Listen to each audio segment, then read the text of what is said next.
Hi, I'm Dr. Denise Pachano, acupuncture physician with Whole Person Healing. And in this video, I want to share with you all of the bits and pieces of the wisdom that the thyroid gland and the throat chakra hold and what is necessary for really optimal thyroid function. So, we're going to dive right in and we're talking about the thyroid and the throat chakra. Now, the energetic theme, obviously, of this chakra, which is located in the throat, is communication. Another aspect of communication is your intention, how you speak about the future, how you speak about the things you want to create. The throat chakra has to do very, very closely with the inspiration that comes forth from the second chakra, which is where our creativity and the things we want to give birth to arise. And it is in the throat chakra where we actually actualize and communicate that. Now, when the throat chakra is balanced, we obviously feel like we can communicate. We're able to, express our ideas. We're able to get our point across where people understand us. We feel heard. We feel listened to. And another component of thyroid, and this comes from Louise Hay, is, and I love this book, and I'm encouraging you, and we're going to talk about that later in the sixth and seventh chakra. It's about looking at yourself as a spiritual, energetic being as opposed to just a physical person, but thinking about your body as a manifestation of your consciousness. Now, the consciousness and the emotional or energetic metaphysical relationship in the thyroid for people, according to Louise Hay, who, this is a very wonderful book, Heal Your Body. There are physical ailments and then the emotional connections that they possibly hold. She says, for the throat is your avenue of expression, the channel of creativity. Problems with the throat are inability to speak up for oneself, swallowed anger, stifled creativity, and refusal to change. The thyroid has to do with humiliation. I never get to do what I want to do. When is it going to be my turn? Interestingly, in Chinese medicine, every organ has to do with an energetic expression as well. And in Chinese medicine, the thyroid has to do and is very vulnerable to emotions where we feel repressed or choked up or not being heard, not being seen, not having a voice, not having a place, or not having the ability to have time for oneself. And it's very sensitive to humiliation or feeling shamed. And I know that as a whole, for women generally who are busy, are always trying to figure out when it's going to be their turn, when is it going to be their time. So when I think about thyroid issues, the first thing I start thinking about is obviously the nutritional piece, and we're going to talk all about that. But I also start thinking about the energetic connection in the thyroid and maybe what's going on emotionally, energetically, and how that might be affecting the health of this area. So, Chinese medicine, holistic perspective always takes into account the emotions and takes into account the whole person and what is maybe really underneath things. Now, what does the thyroid need? The thyroid, the word comes from the word shield because it looks like a little shield. It also looks like a butterfly. It's very small. It's has two lobes. It's about an ounce. It's very delicate skin right here. That's very absorptive, actually. So we don't want to spray perfume on our neck or synthetic chemicals or put creams here. I rarely put any creams on my neck where my thyroid gland could have the possibility of absorbing it. Because another theme for the thyroid, I want you to think of the letter T, time, not having enough time. It's your relationship to time. It's also in the throat, what you're talking about, and it's also toxins. So the thyroid gland is so delicate and it does not do well being exposed to toxins. So you want to minimize your exposure to toxins. If you want to do something for your neck and, support your tissues and the suppleness, then use some olive oil or some coconut oil or something that's very neutral and doesn't have a lot of synthetic chemicals in it, and avoid doing the perfume. Another group of chemicals that are not so good for the thyroid are the things on the periodic table of elements in chemistry. If you remember when you took that in school, there's a periodic table of elements of all of the chemicals that are made, the building blocks of matter. And on the end was the noble gases, and that was iodine and fluorine and bromine and chlorine. They're called the noble gases. Now, they all sort of have the same molecular structure. And the thyroid needs iodine. It wants iodine. It is designed to make thyroid hormone from iodine. Iodine is a mineral. It is a mineral found abundantly in the sea. Sea vegetables, seafood, shrimp, scallops, crabs, seaweed, things that come from the sea is rich in iodine. And the thyroid needs iodine. Everybody needs iodine. And if we do not get enough iodine, which in our culture, we're not in a Japanese culture where we eat a lot of seafood, sea vegetables, we are going to get a deficiency of iodine. And if there is a deficiency of iodine, it will try to get that from the environment in the form of the chlorine or the fluorine or the bromine. And those things are found in our water supply. They're found in swimming pools. And the bromine is also, sometimes people use that for their hot tub or their swimming pool. And it's also in brominated flour and baked products. So I want you to start thinking. The thyroid, in order to work, needs a very delicate environment, like a butterfly. It can't have all these toxins. It can't have all these, pesticides and sprays. Imagine a beautiful blue morpho butterfly. What does it need? It needs fresh air. It needs clean water. Thyroid glands like that as well. And it needs specific nutrients. The nutrients that it needs are iodine. And then the next tier is L-tyrosine, which is an amino acid. It needs selenium.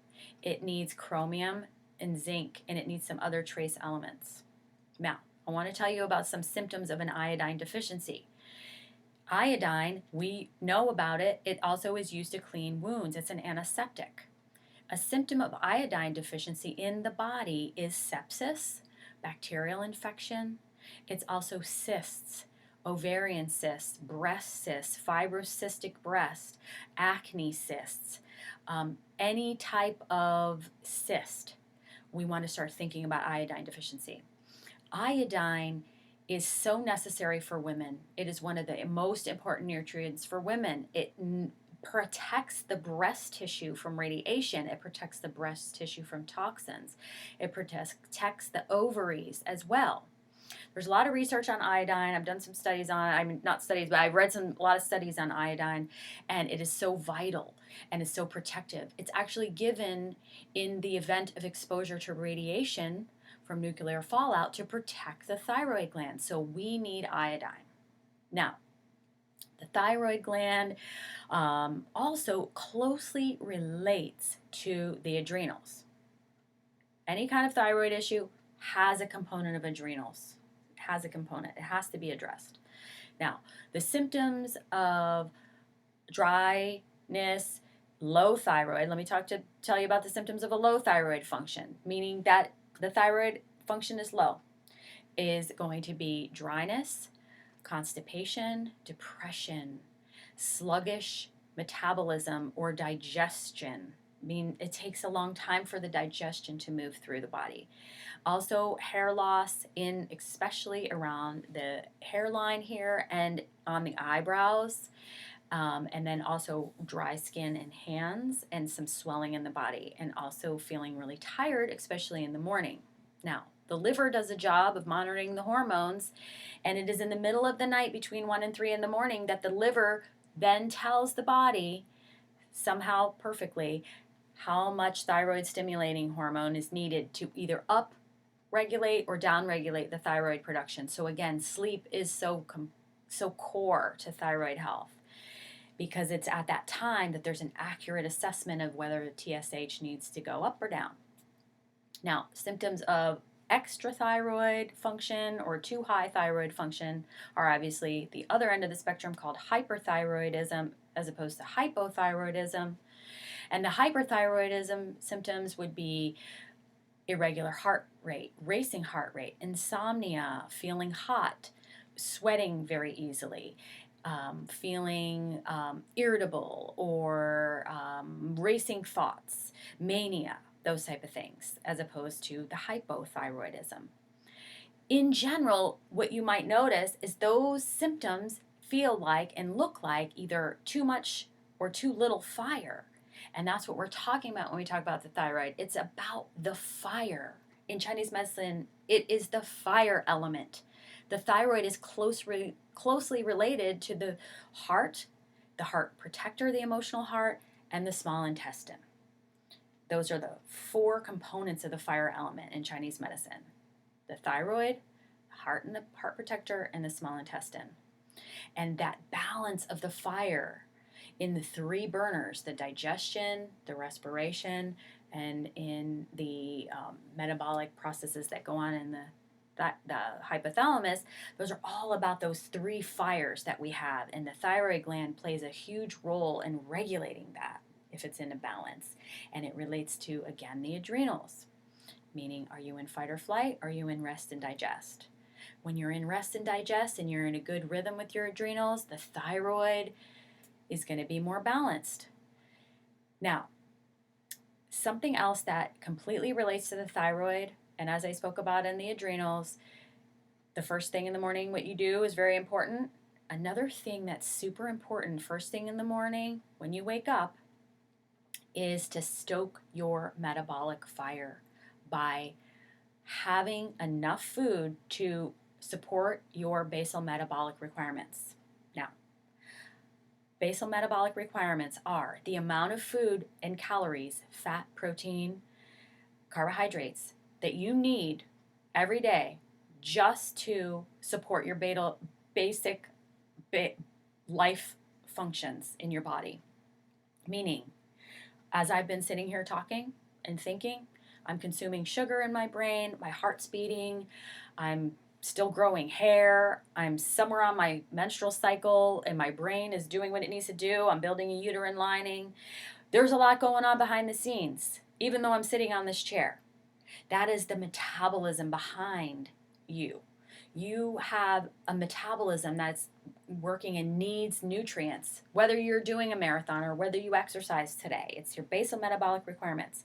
And when those basal metabolic requirements are not met, meaning we go under those basal metabolic requirements for the day, then the metabolism starts to slow down. And one of the things that can be measured in the thyroid hormones is the amount of reverse T3. And that is an indication of a slowed metabolism.